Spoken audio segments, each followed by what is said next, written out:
సొగసరి వారి grand sari exhibition factory prices కే mega sale weavers prices కే అందుబాటులోకి తీసుకొస్తున్నారు.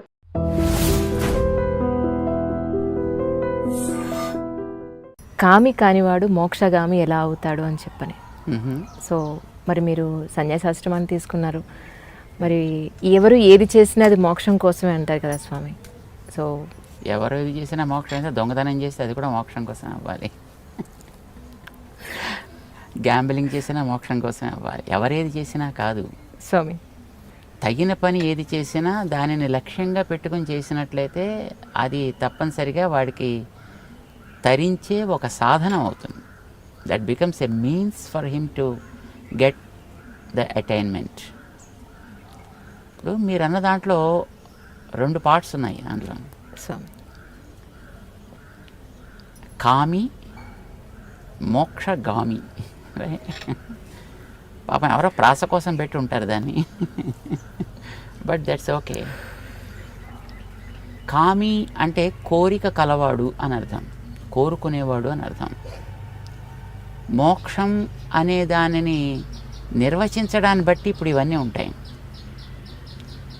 ఇప్పుడు బేసికలీ మోక్షము అని అంటే చాలామంది చచ్చిపోయి పోవడము, ఇది ఒక భావన జనరల్గా మనుషుల్లో ఉండేది. దాని మీద రకరకాల ఆలోచన ధోరణులు ఉన్నాయనుకోండి. సరే, ఇప్పుడు అవన్నీ అలా పెట్టినా మోక్షము అని అంటే విడుదల అని అర్థం. అయితే ఈ విడుదల అనేది దేని నుంచి? స్ట్రెస్ నుంచి విడుదల కావాలి, ఏదో కాస్త సుఖంలోకి వెళ్ళాలి. ఇది కొంతమంది సామాన్యుల యొక్క ఐడియా. కానీ సామాన్యంగా ఇప్పుడు ఈ మోక్షం అనేటువంటి మాట దేనికోసం మనం వాడతాం?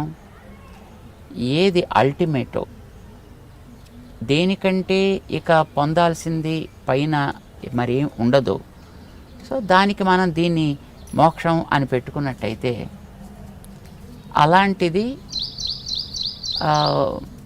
Limitless Joy are A kind of state of bliss అని ఒకవేళ మనం అనుకున్నట్టయితే, అలాంటి అంతం లేని అనంతమైనటువంటి ఆనందం ఇప్పుడు మనకి రావటల్లా.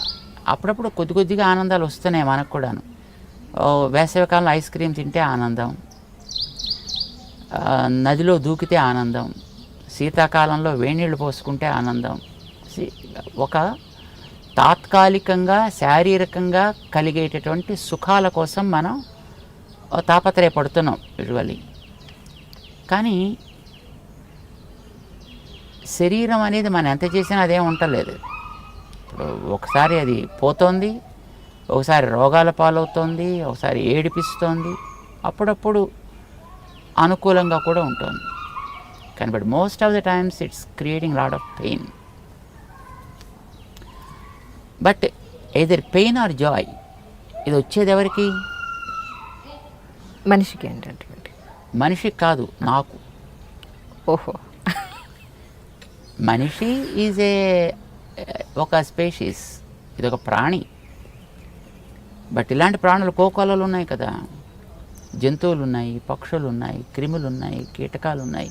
ఓకే, సో ఇవన్నీ కూడా ప్రాణులే. అందులో కొంచెం అతి తెలివి కలిగిన ప్రాణి మనిషి, అన్నిటిని పాడు చేసే ప్రాణి కూడా మనిషి. మిగతా వాటి మానాన బతుకుతాయి, వీడన్నిటినీ పాడు చేస్తాడు. తెలివి ఉన్నటువంటి ప్రాణి, తెలివి వాడగలిగిన ప్రాణి కూడా. అంతవరకు మనం తీసుకుంటే ఈ శరీరాన్ని నాది అని వాడుకునేవాడెవడో ఒకడున్నాడు లోపల. సో మనం వాడిని ఆత్మ అంటామని మనకి స్క్రిప్చర్స్ చెప్తున్నాయి. సరే, ఎవడో నేను నేను అని అయితే అంటున్నాడు కదా, ఆ నేనుకి సుఖం కావాలి. ఇప్పుడు శరీరానికి సుఖం కాదు, నాకు సుఖం కావాలి. ఇప్పుడు వ్యాపారం చేసేటటువంటి వాడిని ఐటీ వాడు దాడి చేసాడు అనుకోండి, వాడిని ఏసీ రూమ్లోనే కూర్చోబెడతాడు, కానీ వీడి చెమటలు పడుతుంటాయి వీడికి. అయితే శరీరానికి సుఖం కాదు వాడు కోరుకునేది, నాకు సుఖం కావాలి. వాడికి టెన్షన్ కలిగింది కనుకనే శరీరం వాడికి కంఫర్టబుల్గా మంచి సోఫా వేసి ఏసీ వేసి కూర్చోబెట్టినా వాడు చెమటలు కారుతూ ఉంటాయి, వాడు తుడుచుకుంటూ ఉంటాడు. వాడు ఈ నేను అనేటటువంటిది ఇప్పుడు ఇక్కడికి వచ్చి ఎన్నో రకాలైనటువంటి కండిషన్స్కి లోపల బతుకుతోంది. మనిషి అనండి, జంతువు అనండి, పక్షి అనండి, మరొకటి అనండి, ఎన్నో రకాలైనటువంటి హద్దులు ఉన్నాయి. ఇప్పుడు ఆ హద్దుల్లోనే ఇది చేసేటటువంటి కార్యక్రమాలన్నీ సాగుతున్నాయి. ఆ హద్దులు ఏర్పడటానికి కారణం ఒకటి చెప్పారు మన వాళ్ళు శాస్త్రాల్లో, దాని పేరు కర్మ అన్నారు. దాన్ని ఈ కర్మ అనేదే వీడికి ఒక బాండేజ్, ఒక బంధం వీడికి. ఈ కర్మ అనే బంధం ఉన్నంత వరకు ఈ శరీరం పోతే ఇంకో శరీరం వస్తుంది, అది పోతే మరొకటి వస్తుంది. గోడలోంచి మొక్కలు మొలిచినప్పుడు దాన్ని మనం పైన కట్ చేస్తే ఇంకొక బ్రాంచ్ వస్తుంది, అది కట్ చేస్తే మరో బ్రాంచ్ వస్తుంది, ఆ వెనకాతలు ఉండేటువంటి ఆ రూట్ తీనంత వరకు కూడా. ఇప్పుడు ఈ శరీరాలనేవి రావడానికి కారణం ఈజ్ కర్మ. ఆ కర్మతోటి నాకు ఏర్పడ్డ ఒక బంధం. ఈ కర్మబంధం వల్లనే కొన్ని సుఖాలు వస్తున్నాయి, కొన్ని దుఃఖాలు వస్తున్నాయి, కొన్ని ప్యాసివ్గా ఉంటున్నాయి.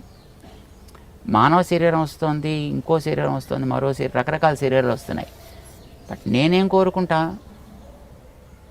ఏదో కోరిక ఉండాలి కదా నాకు కూడా. కోరికకి కామము అని పేరు. ఓకే. కోరిక కలవాడు కామి, గుణం కలవాడు గుణి, బుద్ధి కలవాడు బుద్ధి, ధనం కలవాడు ధని, రైట్? కామం కలవాడు కామి. కామం అంటే కోరిక. దేంట్లో నీకు కోరిక? నాకు తాత్కాలికంగా శరీరాన్ని కంఫర్ట్ కలిగించడంలో కోరిక, మనస్సుకి కంఫర్ట్ కలిగించడంలో కోరిక. మనస్సు కంఫర్ట్గా ఉంటుంది, వాడికి శరీరంలో రోగాలున్నా వాడు దాన్ని బేర్ చేయగలుగుతాడు వాడు కదా. మనస్సుకి ఒక రకమైనటువంటి సౌకర్యం కలిగించాడు వాడు కనుక. సో కొందరు బుద్ధికి సౌకర్యం కలిగిస్తారు, రైట్? ఒక్కొక్కరు ఒక్కొక్క రకమైన కంఫర్ట్. బట్ అల్టిమేట్లీ మనం కోరుకోవలసినటువంటి కంఫర్ట్ దేనికి? మనస్సుకి కంఫర్ట్ కలిగినా శరీరం పోతుంది, బుద్ధికి కంఫర్ట్ కలిగినా శరీరం పోతుంది. శరీరం పోయినా ఇంకో శరీరం వస్తుంది. Because you did not find the root cause which you call as karma. So నేనేం కోరుకుంటానంటే విడుదల కోరుకుంటా. ఎండలోంచి విడుదల ఏసీ రూమ్లోకి వస్తే, మంచులోంచి ఎండలోకి వస్తే విడుదల. నీళ్లలో మునిగిపోతుండేవాడికి ఎవడైనా పిలక పట్టుకుని బయట వేసేస్తే వాడికి విడుదల. జైల్లో ఉండేవాడికి అందులోంచి బయటికి తెస్తే వాడికి విడుదల. విడుదల కోరుకుంటాడు ప్రతివాడు కూడా ఉన్న స్థితిలోంచి. ఒక తమాషా కథ ఉంది ఒకటి, కథ ఏం కాదు బట్ ఫ్యాక్ట్. ఒక ఇద్దరు ఫ్రెండ్స్ ఉన్నారట. చిన్నప్పుడు విడిపోయారు పాపం. వాళ్ళు చదువుకొని చిన్నప్పుడు బాగా ఉండేవారు. సరే, ఒక ఫ్రెండ్ ఉండేటువంటి పట్టణంలోకి ఔద్యోగిక రీత్యా రెండో ఫ్రెండ్ వచ్చాడు. వాడికి ఆ ఊళ్ళో ఎవరు తెలియదు, కానీ ఉద్యోగంలో అక్కడ పోస్టింగ్ వచ్చింది. వాడు ఇక్కడ అక్కడ పాపం ఏ హోటల్లోనే ఏదో 2 మెతుకులు తింటూ ఉండేవాడు, ఆఫీస్కి పోతూ ఉండేవాడు. అది ఐటీ ఆఫీస్ కనుక ఆఫీసులోనే వాడు పడుకోవడానికి కూడా వాడికి ఒక బెర్త్ ఇస్తారు. వాడు అక్కడే ఉంటూ ఉండేవాడు. వాడు అలాగే బతుకుతూ ఉండేవాడు. ఒక వారం 10 రోజులు అయిపోయింది. సడన్గా ఒకసారి వీడు ఎక్కడో బయటికి వెళ్ళినప్పుడు వీడి ఫ్రెండ్ ఒకటి కనిపించాడు. ఒరే, ఎక్కడి నుంచి వచ్చావురా అని అడిగాడు. ఇలా జాబ్లో ఉన్నాను రా. ఓరిని ఎక్కడ తింటున్నావు, ఎక్కడ ఉంటున్నావు అంటే, ఎక్కడ ఆఫీసులో పడుకుంటున్నాను రా, హోటల్లో తింటావు. ఒరే, నేను ఇంత ఫ్రెండ్ని కనీసం నాకు చెప్పను కూడా చెప్పలేదరా, రా మా ఇంటికి అన్నాడు. పాపం అంత ప్రేమతో పిలిచాడు కదా అని వీడి ఇంటికి వెళ్ళాడు. వీడు ఆ పూట భోజనం చేస్తుంటే పాపం వాళ్ళ ఆవిడ సర్వ్ చేస్తుంది. అతనికి మ్యారేజ్ అయింది, పాపం వీడికి ఇంకా మ్యారేజ్ కాల. ఆ సర్వ్ చేసి ఆవిడ ఇలాగ సీరియస్గా మొహం పెట్టి ఆవిడ సర్వ్ చేస్తుంది. ఒకరోజు చూశాడు, 2 రోజులు చూశాడు. ఇంట్లో ఆవిడకి ఇష్టం లేదులో ఉంది. నేను ఇక్కడికి వచ్చి ఇంట్లో కూర్చుని తింటుంటే, అలాంటప్పుడు అనవసరంగా నేను ఇక్కడ ఉంటే మళ్ళీ వాళ్ళిద్దరికీ మధ్యలో ఎక్కడ వ్యవహారం చెడుతుందో అని పాపం వీడు మెల్లిగా రావడం మానేసి తప్పించేసుకున్నాడు. ఓ 15 రోజులు గడిచిపోయింది. పాపం వీడికి ఎందుకు వాడు రావటం లేదో తెలియలే. సడన్గా మళ్ళీ ఇంకో రోజున వాడిని పట్టుకున్నాడు.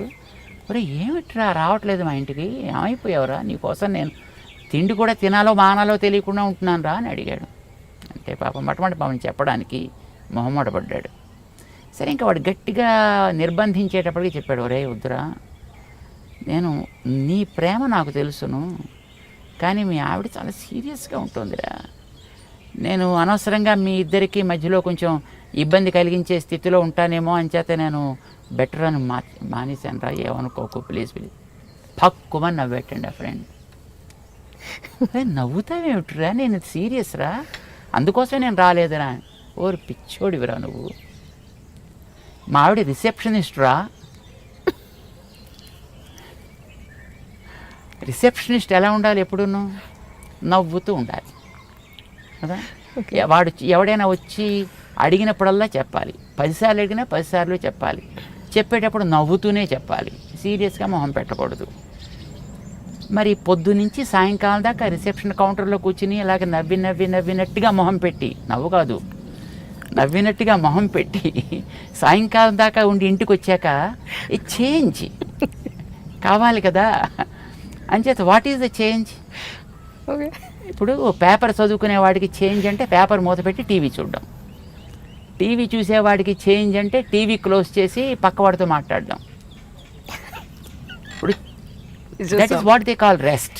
Exactly right. రెస్ట్ అంటే change from one activity to the other. మా ఆవిడికి ఎప్పుడు అలా రిసెప్షన్లో ఈ అని నవ్వు మొహం పెట్టి కూర్చోవడం చేత ఏ చేంజ్ షీ నీడ్స్. ఓకే, అందుకోసం ఆవిడకి ఇంటికి వచ్చాక మరి అది సీరియస్గా మొహం పెడుతుంది, అది చేంజ్ అది. ఓకే, అంతేకాని పాప ఆవిడ మనస్సు వెన్నరా, పాప నువ్వు అనవసరంగా అపార్థం చేసుకున్నావురా అని పాపం వాడు చెప్పేటాడు.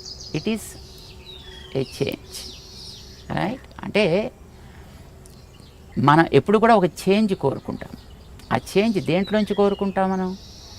ఈ కనిపించేటటువంటి రకరకాల శరీరాల్లో తిరగడం ఇవన్నీ పోవాలి. I want a change for good. That is my Dzire, my goal. నాకు విడుదల కావాలి. విడుదల ఈజ్ మోక్షం. సో మీ కోరికది. సో కోరికది. కోరిక కలిగిన వాడు కామి కనుక మాకు కూడా కామ ఉంది.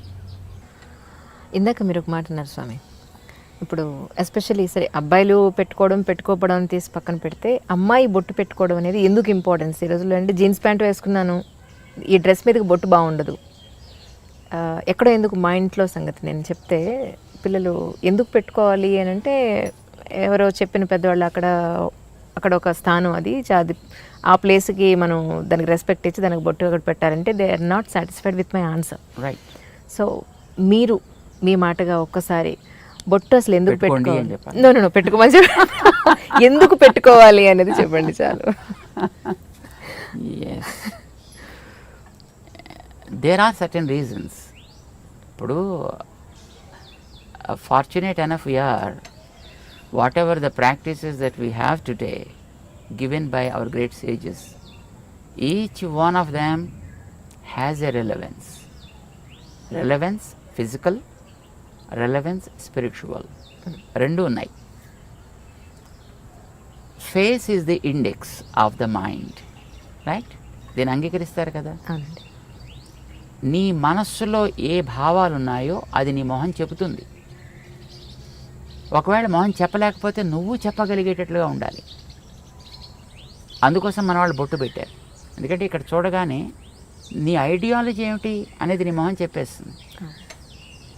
ఇప్పుడు మేము బొట్టు పెట్టుకున్నాం అనుకోండి, మేము పెట్టుకున్న బొట్టు ఏం చెప్తుంది? చూసిన వెంటనే వెంకటేశ్వర స్వామి నామాల్లా కనపడుతుంది. కామన్ మామూలు మనిషిగా చెప్పాను. అంటే వెంకటేశ్వరుడైనా ఎందుకు నామాలు పెట్టుకుంటాడు అట్లాగా, అది కూడా తెలియాలి కదా. దానికనే రీజన్ కావాలి కదా. అవునండి. ఏమిటి మనం కోరుకుంటున్నామో అది మన మొహం చెప్పాలి. అదే కదా ఇండెక్స్ అంటే, అదే కదా. ఏది మీకు లోపల కంటెంట్ ఉంటుందో that is what the index talks about. So నీ మనస్సులో ఉండే కోరిక ఏంటి? సుఖంగా బతకాలి, శాంతంగా బతకాలి, అందరికీ ఆనందం కలిగించేట్టు బతకాలి, ఉన్న స్థాయి కంటే ఉన్నత స్థాయికి వెళ్ళగలిగేట్టుగా బతకాలి. ఎందుకంటే ఇంకేమైనా కోరికలు ఉంటాయా? అవునండి. ఏ ఫీల్డ్ వెళ్ళినా you choose any kind of field, that's okay. But ఇవే కదా మీకు అల్టిమేట్ గోల్స్. నౌ శాంతము ప్రశాంతము దానికి ఒక రంగు ఉంది. ఆనందము, ప్రేమ దానికో రంగు ఉంది. ప్రగతి, ప్రోగ్రెషన్ దానికొక పద్ధతి ఉంది చూపించడానికి. ప్రశాంతము లేదా శాంతి తెల్ల రంగులో చూపిస్తాం. ప్రేమ, ఆనందము ఎర్ర రంగులో చూపిస్తాం. ప్రగతి అనేది గ్రాఫ్ వర్టికల్ లైన్లో చూపిస్తాము, ఆర్ గోజ్ అప్. బొట్టు అదే. మనకి ప్రశాంతత కావాలి, అది పునాది కావాలి. ఓకే.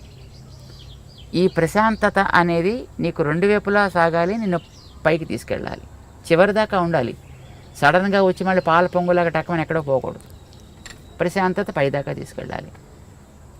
ఈ ప్రశాంతత అనేది ఆనందాన్ని ఇచ్చేట్టుగా ఉండాలి. కనుక ఆనందం అనే దాన్ని మధ్యలో మనం చూపిస్తాం.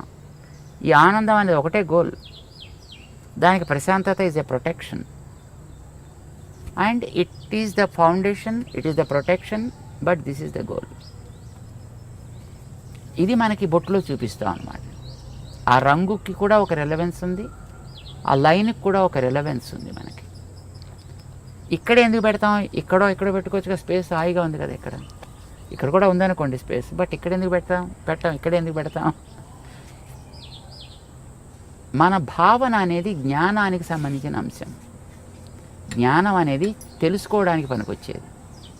తెలుసుకోవడానికి పనికొచ్చే ఇంద్రియం మన దేహంలో కన్ను. కన్ను భౌతిక రూపాలు చూస్తుంది, జ్ఞానం ఆంతర రూపాలను చూపిస్తుంది. సో జ్ఞానానికి కన్ను గుర్తయితే ఈ కంటి మధ్య భాగం మన జ్ఞాన ప్రకాశానికి ఆధారము. So start something from here and take it towards your goal. It should be upward always, but protected by peace and sattvic. ఇది ఒక గుర్తు. ఇది ఇక్కడ పెట్టడానికి కారణం యూజువల్గా మీకు ఇందాక ఒక కారణం చెప్పాడు, రెండో కారణం చెప్తున్నాను. చెప్పండి సార్. మొట్టమొదటిది ఒక భావం ఉంది దాంట్లో. ఊరికే ఏదో సరదాగా పెయింట్ చేసుకోవాలి కనుక కానీ this is not a painting that we are doing, or this is not something a kind of design that we adapted as a fashion, right? there is a meaning, there is a relevance for that. రెండవ కారణం ఏంటంటే ప్రతివాడు ఏం కోరుకుంటాడు చెప్పండి? అసలు ఎవరైనా కామన్గా ఆధ్యాత్మికం అని పక్కన పెట్టేయండి, ఎవరైనా ఏం కోరుకుంటారు? మగవాళ్ళు కానీ ఆడవాళ్ళు కానీ అందంగా ఉండాలి. కోరుకోరా? అందంగా ఉండాలి ఎవరైనా కోరుకుంటారు. అందుకే కదా మాటికి అద్దం చూస్తాడు, జుట్టు దువ్వుతాడు, నిలబెట్టాలా లేకపోతే ఇటు దువ్వాలా లేకపోతే మొహం మీద బొచ్చు కుక్కలా వేసుకోవాలా. సో ఏదో ఒక రకమైనటువంటి ఒక స్టైల్ అడాప్ట్ చేస్తున్నాడు, లేదో రంగులు వేస్తున్నాడు. ఇవన్నీ దేనికోసం చేస్తున్నాడు? అందంగా ఉండాలి. మరి అందం ఏం కావాలి? ప్రిజర్వ్ కావాలా లేదా తాత్కాలిక కనిపించిపోవాలా? ప్రిజర్వ్ కావాలని ప్రతివాడు కోరుకుంటాడు, ఉండదు కానీ వీరికి. 100,000 లక్షలు ఖర్చు పెడతారు అది ప్రిజర్వ్ కావాలని. ప్రిజర్వ్ కావడానికి ఒక బ్యూటిఫుల్ సొల్యూషన్ మన వాళ్ళు ఇచ్చారు. బాడీలో ఉండే మిగతా పార్ట్స్ కంటే మొహం చాలా ఎక్కువ అందమైనది.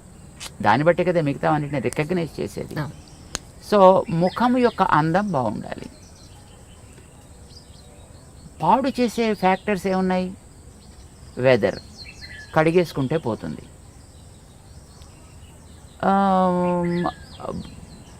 నీరసం, తింటే పోతుంది లేదా తాగితే పోతుంది. కానీ ఒక వ్యక్తి యొక్క చూపు వల్ల కలిగేటటువంటి ప్రభావం వీటి వల్ల పోదు. ఓకే. మనిషి చూపు వల్ల కూడా కొన్ని ప్రభావాలు ఉంటాయి. చూపు ఈజ్ వెరీ వెరీ పవర్ఫుల్. చూడండి, ఇప్పుడు కొన్ని 100 మంది కూర్చున్నా ఒకసారి మనం అలా చూస్తే ఎవరిని చూస్తున్నాం అనేటటువంటిది స్ట్రైట్గా రికగ్నైజ్ చేయొచ్చు. And the person also will be able to understand, as he is looking at me. Our vision's beam is very very straight and strong and very powerful also. ఇప్పుడు మీరు ఒక ఫోటో పెట్టుకుని లేదా ఒక మనిషి ఎదురుకుండా కూర్చున్నప్పుడు మీ ప్రవర్తన ఒకే రకంగా ఉంటుందా? ఉండదు. తేడా ఏంటి? This is life, is a lively so జ్ఞాన ప్రసారణ సాగుతోంది ఇక్కడి నుంచి. ఆ జ్ఞాన ప్రసారణ is very powerful. Sometimes that is positive, sometimes it's negative also, sometimes it may be passive too. కానీ మోస్ట్లీ నెగిటివిటీ ఎక్కువ ఉంటుందండి మనుషుల్లో. బికాజ్ కరప్టెడ్ స్పేషీస్ ఇందాక మీకు చెప్పాం కదా, మనిషే. మిగతా జీవరాశులన్నీ కూడా they are not corrupted, they are by themselves. వాటి మానవ బతుకుతున్నాయి. జెలసీ, ఈగోస్, యారోగెన్స్ ఇలాంటివన్నీ ఉండేది మనిషికే కదా, మిగతా ప్రాణులకు ఉండదు పెద్దగాను. సో వీడి చూపు కూడా వాటితోటే కరప్ట్ అయి ఉంటుందండి. ఈ కరప్టెడ్ విజన్ వల్ల కొన్ని ప్రమాదాలు కూడా జరిగే అవకాశాలు ఉన్నాయి. మేము చూడలేదు కానీ మేము విన్నాం. ఒక మా గురువుగారు ఉండేటువంటి ఊళ్ళో వారి ప్రథమ వయస్సులో అన్నమాట, అంటే probably when he was 20s or 30s I suppose. ఒక ఓల్డ్ లేడీ ఒక ఆవిడ ఉండేది. ఆవిడలా రోడ్డు మీద పెడుతూ ఏ ఇంట్లో అబ్బా జామ చెట్టు బాగా కాసిందే అందనుకోండి, మన్నాడు కాయలన్నీ ఎండిపోయేవి.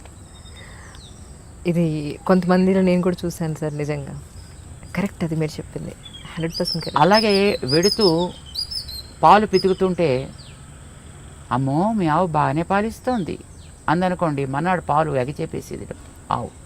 ఓ my God. This is a kind of evil eye. What we call it is an evil eye. Okay. దృష్టి దోషము అని అంటారు దాన్ని. ఈ దృష్టి దోషం ఈజ్ వెరీ పవర్ఫుల్, మిగతా వాటికంటే చాలా powerful. Weather impact is not much powerful.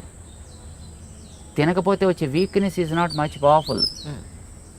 Or ఎవడైనా వచ్చి 4 వాయిస్తే దానివల్ల కూడా అందం పెద్ద చెదిరిపోయేది ఏమి ఉండదండి. తాతగా దెబ్బ తగిలితే కాస్త దీన్ని ప్యాచ్ చేసుకుంటాడు, అదే కుట్లు కుట్టుకుంటాడు, మళ్ళీ నార్మల్ అయిపోతాడు. బట్ ఈవిల్ ఐ వల్ల కలిగేటువంటి ప్రభావం చాలా ఎక్కువ ఉంటుంది. ఇది పడకూడదనే కొత్త ఇళ్ళు కట్టుకున్న వాళ్ళు వాడి ఆ నేత్ర ప్రభావాన్ని ఎక్కడో ఒక చోట ఫోకస్ చేసేసి దాని మీద కనుక పోతే తర్వాత చూసినా పెద్ద ప్రాబ్లం ఉండదు. The first beam is very powerful. అందుకోసం దానికి ఏదో రకరకాల వేషాలు వేసినటువంటి గుమ్మిడికాయలు, లేకపోతే ఓ రాక్షస మొహాలు ఇలాంటివి ఏదో కడుతుంటారు. ఆ దృష్టి బొమ్మల దృష్టి పెడతలు ఏదో అంటారు దాన్ని. అంటే వాడు ఎవడైనా వచ్చి అలాంటి పవర్ కలిగిన వ్యక్తి దాని కేసు చూసి బాగా కడుతున్నాడు, చాలా బాగుంది.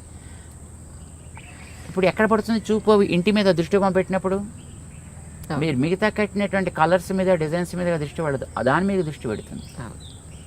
So also when you see the face of a person, when there is a mark somewhere, ఇక్కడ ఉండొచ్చు, ఇక్కడ ఉండొచ్చు, ఇక్కడ ఉండొచ్చు, ఇక్కడ ఉండొచ్చు. చిన్నపిల్లలకి ఉయ్యాల పడుకోబెట్టినప్పుడు వాళ్ళకి బుగ్గల మీద అక్కులు అనేవాళ్ళు చిన్నప్పుడు బ్లాక్ కలర్లో తయారు చేస్తారు, దాన్ని చుక్కలు పెడతారు, ముక్కు మీద పెడతారు, గడ్డ మీద పెడతారు, నుదుట పెడతారు. వై? ఎవరైనా వచ్చి చూసి అబ్బో మీ వాడు చాలా బాగున్నాడండి అని ఈ బొగ్గ గిల్లో లేకపోతే ముక్కు పిక్కో ఏదో చేస్తారనుకోండి, అది పిల్లవాడి మీద ఇంపాక్ట్ పడకూడదు. ఇప్పుడు చూడగానే ఎక్కడ పడుతుంది చెప్పండి దృష్టి? మీరు వెంకటేశ్వరుడు గురించి ఇందాక మీరు చెప్పారు, వెంకటేశ్వరుడు నామాలు అన్నారు. వెంకటేశ్వరుడు కళ్ళు లేవా? వెంకటేశ్వరుడు పళ్ళు లేవా? వెంకటేశ్వరుడికి పెదాలు లేవా? చెవులు లేవా? మరి మీకు నామం మీద ఎందుకు దృష్టి పడింది? See, whenever you have something there, your vision goes and falls directly on that. And when it falls on that, then the impact, the evil impact of the vision is gone. ఇంకా తర్వాత వాడు మిగతా parts చూసినా దానివల్ల పెద్ద ప్రమాదమే ఉండదు. అందం నాకు బాగుండాలి అని అనుకునేటటువంటి ఒక శ్రద్ధ కలిగిన వ్యక్తి నిజంగా వాడికి ఆ కన్సర్న్ కనుక ఉన్నట్టయితే ఎక్కడ అందం ఉందో అక్కడ ఒక ప్రొటెక్షన్ ఏర్పాటు చేసుకోండి ఇలాంటి వాటి నుంచి దాన్ని రక్షించడానికి. చెవులు అందంగా ఉండాలనుకున్నారు కానీ చెవులకి దుద్దులు పెట్టారు. ఓకే. మెడ అందంగా ఉండాలనుకున్నారు కానీ అదేదో మెడ శంఖంలో ఏదో ఉంటుంది. అందంగా ఉండాలనుకున్న వాళ్ళు మెడలో నెక్లెస్ పెట్టారు. భుజాలు అందంగా ఉండాలనుకున్న భుజకీర్తులు పెట్టారు. చేతులు అందంగా ఉండాలనుకున్న వాళ్ళు గాజులు పెట్టారు, కంకణాలు పెట్టారు. వేళ్ళు అందంగా ఉండాలనుకున్న వాళ్ళు ఉంగరాలు పెట్టారు అక్కడ. నడు అందంగా ఉండాలనుకున్న వడ్డాణాలు పెట్టారు అక్కడ. కాళ్ళు అందంగా ఉండాలనుకున్నారు, దానికి గజ్జలు ఏవో పెట్టారు దానికి. సి ప్రతి భాగంలో కూడా ఏది వాళ్ళు ప్రొటెక్ట్ చేయాలని అనుకున్నారో ఆ ప్రొటెక్ట్ చేయడం కోసం అని చెప్పి అక్కడక్కడ తేజస్ సంబంధమైన ఒకటి పెట్టారు. ఆ పెట్టేది కూడా తేజస్తో సంబంధించింది. తేజస్సు ఇస్ గోల్డ్. అందుకోసం ఆర్నమెంట్స్ అన్ని కూడా గోల్డ్ ఆర్నమెంట్స్నే ప్రిఫర్ చేస్తారు. ఇప్పుడంటే తర్వాత రకరకాలు వచ్చాయి అనుకోండి, కానీ but basically it is a gold because gold is Tejas. బంగారం మామూలుగా మట్టి సంబంధమైనది కాదు, అది తేజస్ తత్వానికి సంబంధించింది. దాంతో చేసిన వాటిని అక్కడక్కడ రక్షణ కోసం పెడతారు. బొట్టు పెట్టేటప్పుడు కూడా ఇది పసుపుతో తయారు చేసి పెట్టాలనేది నియమం. ఇప్పుడు స్టిక్కర్లు వచ్చాయనుకోండి, దురదృష్టం కొద్దిని, ఇది ప్లాస్టిక్ ముక్కలు, పసుపుతో తయారు చేసింది కావాలి. బికాజ్ పసుపు ఆల్సో బంగారపు ప్రభావం కలిగినటువంటి ఒక ద్రవ్యం. అది యాంటీబ్యాక్టీరియల్ కదా. అవునండి. సో పసుపుని నిమ్మరసంతో కలుపుతారు, అది రెడ్ కలర్లోకి మారుతుంది. దాన్ని చక్కగా తయారు చేసుకుంటారు, దాంతో పెడతారు. లేదా బియ్యాన్ని మార్చి ఆముదాన్ని లోపల రాసి దాన్ని కాల్చి దాంట్లోంచి పొగ తీస్తారు. ఆ రాగి పళ్ళెం మీద, రాగి పళ్ళెం దాన్ని బోర్లించి పెడతారు. అది లోపలంతా కూడా మొత్తం ఆ స్మోక్ ఏర్పడుతుంది, పొగ. అది బ్లాక్ కలర్లోకి వస్తుంది. దాన్ని గీకి దాన్ని కాటుక్ కింద తయారు చేసి కళ్ళకి పెట్టే కాటుక్ కానీ పెట్టే బొట్టు కానీ అలాంటి దాంతో తయారు చేసేవారు. సో తయారు చేసే ద్రవ్యానికి ఒక రెలవెన్స్ ఉంది, తయారు చేసే ప్రాసెస్లో ఒక రెలవెన్స్ ఉంది, అది పెట్టేటువంటి పార్ట్కి ఒక రెలవెన్స్ ఉంది. But the ultimate goal is to preserve the beauty of that specific part.